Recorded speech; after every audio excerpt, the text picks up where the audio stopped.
Man satara musliman satarahullahu fid dunya wal akhirah. Barang siapa yang menutupi aib seorang muslim, maka Allah akan menutupi aibnya baik di dunia ataupun di akhirat. Ya.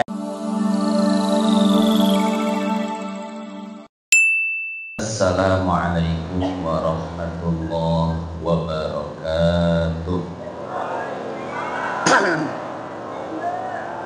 Seperti biasa, saya ingin bercerita. Kisah ini ada di dalam kitab Al-Jawahirul Lu'lu'iyah yang dikarang oleh Syekh Muhammad bin Abdullah Al-Jurdani. Kisahnya seperti ini. Satu ketika ada seseorang yang bermimpi melihat Nabi Sallallahu Alaihi Wasallam. Lalu Nabi mengatakan, "Wahai fulan, coba nanti engkau datang ke kampung fulan dan datangi yang namanya Fulan bin Fulan." Ini kalau orang Arab, Bapak Ibu, tidak disebutkan namanya, berarti pakai Fulan. Kalau bahasa Indonesianya si Anu. Coba datang ke kampung Anu, lalu datangi si Anu bin Anu. Cuman kalau di Indonesiain pakai Anu, ntar jadi anu-anuan. Beda maknanya. Kita pakai diksi atau lafaz Fulan saja ya. Kata Nabi, wahai pemuda, besok engkau datangi kampung halaman Fulan dan temui Fulan bin Fulan. Summa akri alaihi salam, lalu sampaikan salamku kepadanya. Wa innahu rafiqu Rasulillah sallallahu alaihi wasallam fil jannah. Sampaikan kepadanya bahwasanya dia adalah teman yang akan menjadi pendamping Rasul sallallahu alaihi wasallam di surga nanti. Akhirnya si pemuda ini pun bangun dan merasa heran dengan mimpinya, lalu bertanya-tanya, apakah ini mimpi yang benar atau tidak? Akhirnya dia bertanya-tanya kepada para ulama, lalu para ulama pun membenarkan mimpi itu. Kenapa? Karena di dalam hadis Bukhari dikatakan, man ro'ani fil manam faqad ro'ani. Kata Nabi, barang siapa yang melihatku di dalam mimpi, maka sungguh dia benar-benar melihatku. Fa inna syaitan la yatamatsalu bi, karena sesungguhnya setan tidak bisa menyerupai diriku. Masya Allah, tabarakallah. Kang Haji. Jadi kalau di dalam mimpi kita melihat Rasul, maka itu benar-benar Rasul. Tapi kalau kita melihat yang lain, belum tentu itu adalah sosok tersebut. Karena kalau Rasul tidak bisa diserupai oleh setan dan iblis. Kalau yang lain, walaupun ulama, walaupun wali, bisa. Maka Bapak Ibu jangan terlalu memperdulikan mimpi ya. Misalkan Bapak Ibu sering didatangi wali anu, ulama anu, dan lain sebagainya, jangan terlalu dipedulikan. Kalau pesan-pesannya di dalam mimpi itu tidak sesuai dengan syariat, maka hiraukan, itu pasti setan. Tapi kalau seandainya pesan-pesannya di dalam mimpi itu pesan-pesan yang baik, berarti itu adalah sosok tersebut. Misalkan ada sosok yang mengaku Syekh Abdul Qadir Jailani, datang ke mimpi bapak ibu, lalu memberikan pesan dengan pesan-pesan yang baik. Atau orang tua kita yang sudah meninggal dunia datang ke mimpi kita, pesannya baik, berarti itu adalah sosok tersebut, sosok Syekh Abdul Qadir dan sosok orang tua kita. Tapi kalau memberi pesan yang buruk, yang bertentangan dengan syariat, berarti itu apa? Setan, tidak boleh diikuti.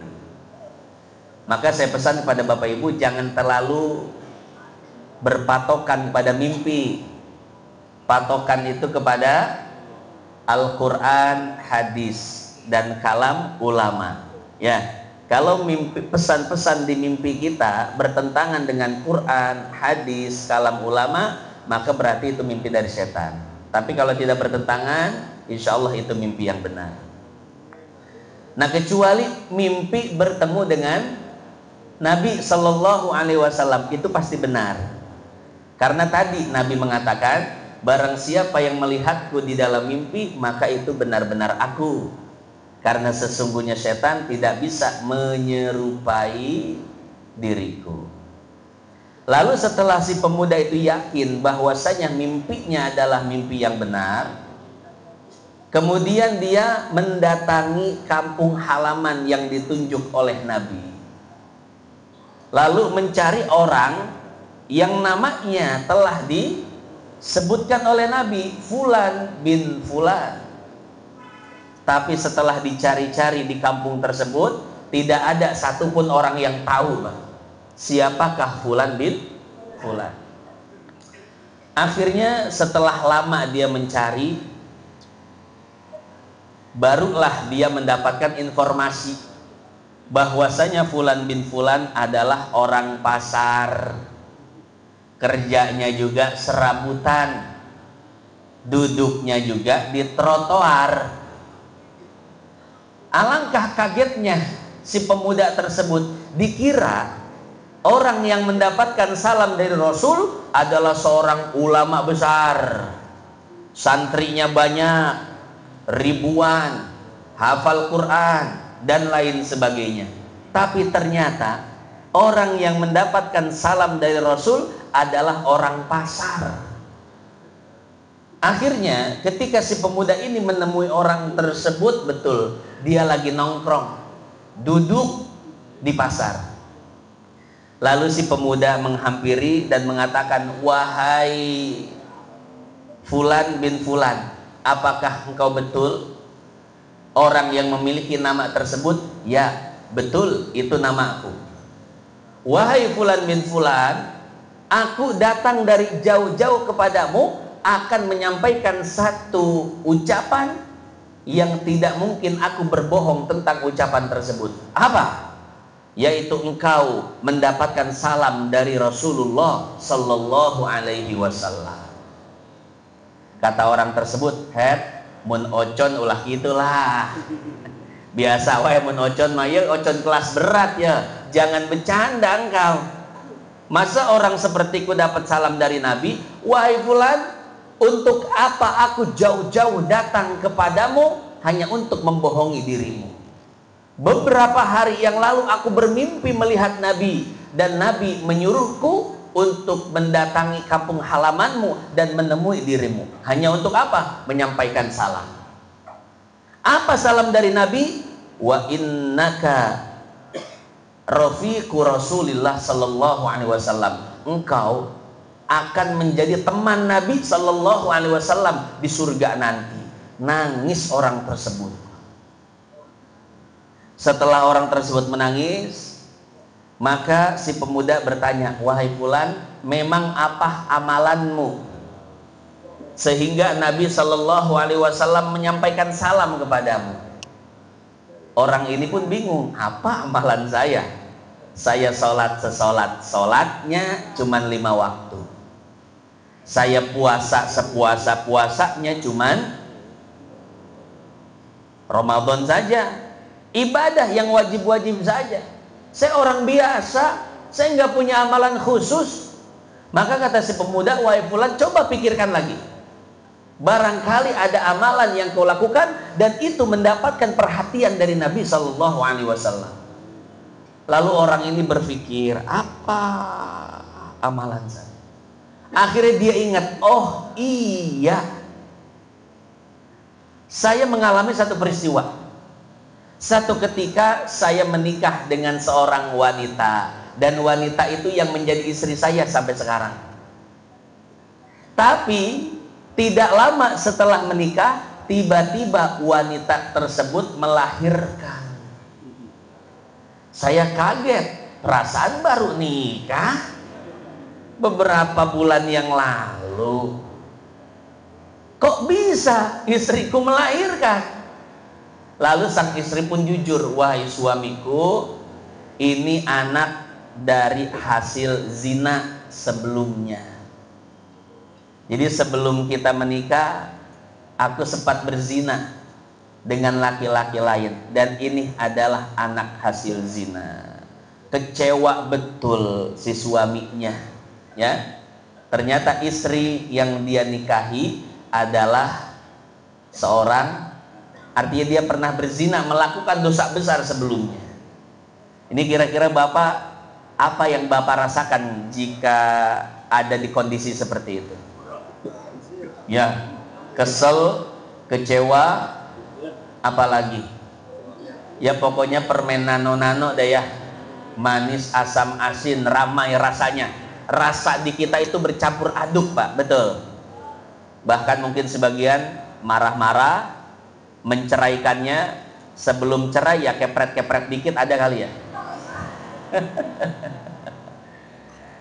Hadirin jamaah yang dimuliakan Allah, tapi orang ini kemudian mengatakan kepada istrinya, wah istriku tenang, aku akan menutupi aib ini.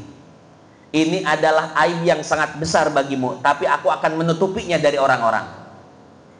Orang-orang tidak akan tahu status anak ini. Yang mereka tahu hanyalah anak ini adalah anak kita. Maka engkau tidak usah takut, tidak usah khawatir, aku akan menutupi aib-aibmu. Masya Allah. Dan kemudian sampai anak itu besar, tidak ada yang tahu status anak tersebut, bahwasanya anak itu adalah anak hasil zina. Karena tadi sang suami menutupi aib istrinya. Jadi yang orang-orang tahu itu anak hasil pernikahan mereka berdua. Maka kata si pemuda ini, wahai fulan, itulah amalan yang engkau lakukan sehingga engkau mendapatkan salam dari Nabi Shallallahu Alaihi Wasallam, yaitu menutupi aib seorang muslim. Hadirin hadirat jamaah yang dimuliakan Allah. Ya, jadi dari kisah ini kita bisa mengambil pelajaran bahwasanya pentingnya menutup aib seorang muslim, entah itu keluarga kita, tetangga kita, atau yang lainnya. Kenapa? Karena pahalanya sangat besar, luar biasa.